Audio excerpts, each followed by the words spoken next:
Good morning, everybody. How y'all doing this morning? Funny Bone is doing good. For all you early birds like me, sometimes I be an early bird. It's insomnia. I can't kick it. But, it is what it is. I just saw some stuff. I told y'all a couple of videos ago that Usher Raymond is going to take the stand. And for what I'm gathering, he did. Hold on a minute, people.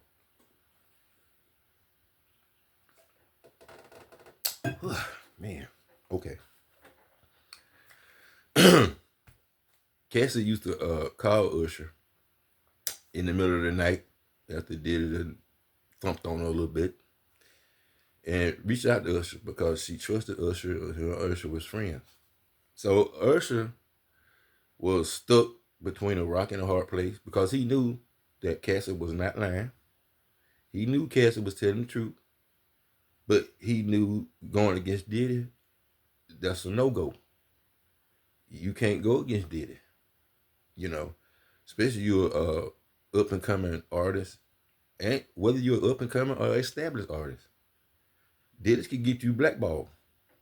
So that's why a lot of people did not come forward and tell because the connections Diddy had, career-ending connections.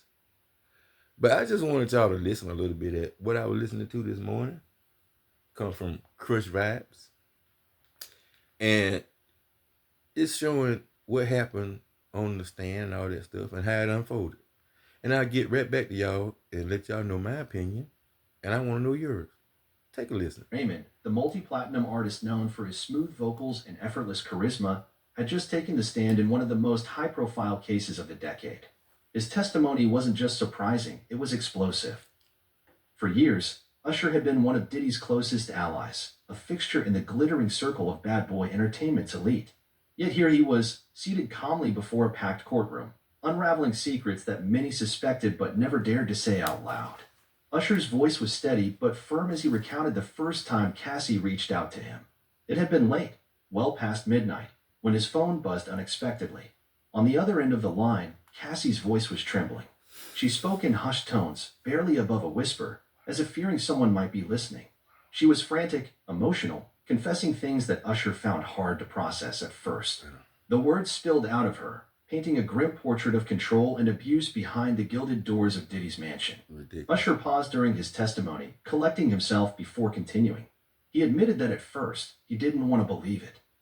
He wanted to think it was a misunderstanding, maybe an exaggeration born out of a lover's quarrel. But the more she spoke, the more he realized that what she was describing wasn't just an argument. It was something far darker. Cassie had told him about nights when Diddy would return home in a rage, his mood volatile and unpredictable. She described how the atmosphere would shift the moment he walked through the doors, like a thunderstorm rolling in without warning. Usher's eyes grew distant as he recounted her words, his voice dropping to a near whisper. He explained how Cassie would beg him not to tell anyone, fearing that if it got out, there would be dire consequences, not just for her, but for him too. Usher hesitated before confessing that she had once shown up at his studio with visible bruises on her arms, her eyes hollow and desperate. She had told him she wanted to leave, but she couldn't. He had asked her why, and her response still haunted him. "He owns everything," she had whispered. "He owns me." The courtroom was silent as Usher paused, visibly shaken. The prosecutor let the silence hang, allowing the weight of his words to settle before asking the next question. "Mr. Raymond, did you attempt to help Ms. Ventura after she confided in you?" Usher's gaze hardened, and he nodded. He explained that he tried, multiple times, to get her away from Diddy's grasp. He even offered her a place to stay, away from the glitz and glamour of the music scene, where she could find peace and safety. But every time they planned an escape, something would happen. A phone call, a text message, a subtle reminder that she was being watched. Then came the threats. Usher admitted that after his attempts to help Cassie, he was approached by someone he described as a powerful executive within the industry. The man had pulled him aside during an event, his tone casual yet laced with warning. Usher recounted the conversation with precision, his voice steady as if the memory had been seared into his mind. "You know how things work around here," the man had said. "You wouldn't want to find yourself on the wrong side of things. Diddy's been good to you. Best not to get involved in things you don't understand." Usher paused, the memory still raw. He looked the prosecutor dead in the eyes before speaking again. I was scared, he confessed. I was scared of losing everything. My career, my connections, everything I built. I knew how powerful Diddy was, how deep his connections ran. And I knew what happened to people who crossed him. His hands trembled slightly as he continued, revealing how the threats only grew more ominous with time. People started pulling away from me, he said. Opportunities dried up. People I considered friends wouldn't return my calls. It was like I'd been blacklisted, and I knew why. The prosecutor leaned in, voice low but firm. Are you saying that you were threatened into silence, Mr. Raymond? Usher looked around the courtroom, his gaze lingering on Diddy for a moment. He swallowed hard before responding. Yes, he replied. I was threatened. I was told to stay out of it, to forget what you told me. But I couldn't. Not anymore. The courtroom buzzed with whispers, journalists scribbling frantically in their notebooks as Usher's testimony unfolded. Cassie, who had been seated quietly near her legal team, dabbed at her eyes with a tissue. For years, her voice had been stifled, her truth buried beneath layers of fear and manipulation. Now, with Usher breaking his silence, it felt as if the walls of secrecy that had trapped her were beginning to crack. Reporters rushed out of the courtroom to file their stories, each one more sensational than the last. The headlines wrote themselves. Usher breaks silence. Diddy's dark secrets exposed. Usher claims threats from music executives to stay silent, and Cassie's cry for help ignored by industry titans. But the revelations didn't end there. Usher went on to describe instances where he had been present during studio sessions where Diddy's temper flared without warning. He spoke of lavish parties where the energy would shift abruptly, with Diddy's moods dictating the atmosphere. He mentioned how people around him would fall silent when he entered the room if his expression was anything less than cheerful. People were scared of him, Usher said bluntly. They wouldn't cross him, not if they wanted to keep their careers. The prosecutor pressed further, asking Usher to describe the influence Diddy wielded over those around him. Usher didn't hold back. He had control, Usher explained. Not just over Cassie, but over everyone in his circle. People did what he wanted because they knew what would happen if they didn't. You'd be shut out. You'd be blacklisted. The tension in the courtroom grew thicker with each revelation.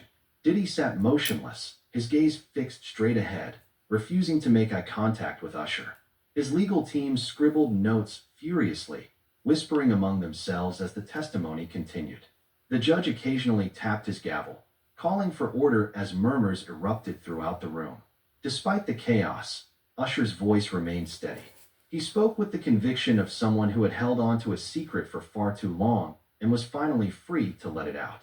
As Usher finished recounting his story, the prosecutor asked him one final question. Mr. Raymond, why are you coming forward now, after all these years? Usher hesitated, his eyes glistening with the beginnings of tears. Because it's the right thing to do, he said simply. I couldn't live with it anymore. I couldn't keep pretending that I didn't know what was happening. Cassie deserved better. She deserves justice. The courtroom fell silent, the gravity of his words hanging heavily in the air. The judge cleared his throat, signaling for a short recess, and Usher stepped down from the stand, his shoulders visibly lighter as if a burden had finally been lifted. Outside the courtroom, the streets buzzed with anticipation. News vans lined the sidewalks, reporters clamoring for interviews and footage. Social media lit up with reactions, hashtags like #UsherSpeaks and #JusticeForCassie trending worldwide within minutes. It was clear that this case was no longer just about Diddy and Cassie. It had become a symbol of the silenced voices within the music industry, of the power dynamics that had gone unchecked for too long. And as the trial continued, one thing became evident. The truth, once whispered in secret, was now echoing across the world for everyone to hear. The courtroom resumed after Cassie. It had become a symbol of the silenced line the sidewalks, reporters clamoring for interviews and footage. Social media lit up with reactions, hashtags like #UsherSpeaks and #JusticeForCassie trending worldwide within minutes. It was clear that this case was no longer just about Diddy and Cassie. It had become a symbol of the silenced voices within the music industry. People, I'm going to stop right there. Let me ask y'all something. If you were Diddy and you listening at your past unraveling, you sitting there listening at your past unraveling, all the dirty stuff you've done, all the coercion, all the manipulation, all the violence, all the stuff that describing Diddy. See, when you no longer have fear of something, you try to conquer it. They know Diddy can't do a damn thing to them now. They know that. That's why they waiting to now to come forward.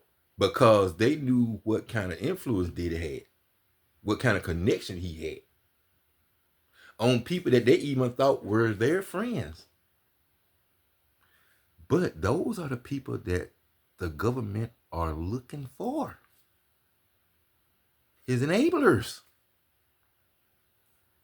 All the people, even that Gazette that told him to cool it, don't get involved. You know how it works around here. Diddy will destroy you, your career. So yes, that would compel anybody to back off. But he don't have that control anymore. He don't have that coercion anymore. He don't have a damn thing now. So the government, his closest people, have done plea deals. People, plea deals. Because they're all guilty by association. So they had to do what's best, and Usher said it best. He did what was right, and he did it for justice for Cassie. Because Cassie deserved better than what she received from Diddy. Poor Cassie was a victim the whole time. So people, don't say what you won't do in that situation because you've never been in that situation. You'll do a hell of a lot of stuff in situations when you're coerced, beaten, threatened, held hostage against your will. You'll do just what she done to survive. So I don't want to hear that crap about Cassie was a willing participant. Y'all can go somewhere and take that and hide with it. Nobody's a willing participant if they're trying to leave. That's a bunch of BS. So I'm glad to see justice for Cassie. I'm glad to see I stand with Cassie. Usher speaks. I'm glad to see it. It's about time to get these heathens where they need to be. Diddy is what he needs to be. So people, if y'all like the video, y'all hit that thumbs up. And after you do that, subscribe.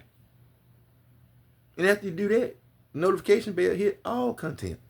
Because I told y'all, Funny Bone is going to bring it to you point blank, period. I'm going to bring it to you, people. I'm going to bring it to you. How this trial unfolding, we're going to be there while it's unfolding. We're going to be there. So y'all like, comment, and subscribe. Funny Bone love y'all. Y'all have a rest of a good morning. And peace.